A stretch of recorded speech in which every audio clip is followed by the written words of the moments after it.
Hello viewers, welcome to Canada vlogs. ఈసారి ఒక మంచి ఇన్ఫర్మేషన్తో మేము ముందుకు వచ్చేసాను. రీసెంట్గా మా ఇంట్లో మ్యారేజ్ జరిగిందనమాట.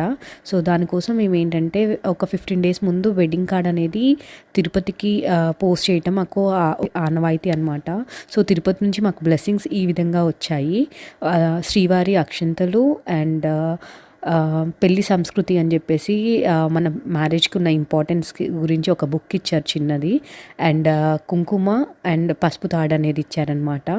సో మేము 15 డేస్ ముందు పంపాము, 15 to 18 డేస్ ముందు. మీరు కనుక ఒక 1 మంత్ ముందు పంపిస్తే అదే తాడి కళ్యాణంలో కట్టించుకోవచ్చు. సో మేమైతే 16 డేస్ ఫంక్షన్లో యూస్ చేసాము. అండ్ 18 డేస్ టైం కన్నా తక్కువ టైంలో మీరు కార్డ్ పంపిస్తే అక్కడ నుంచి ఏమి మనకి బ్లెస్సింగ్స్ అనేవి రావన్నమాట.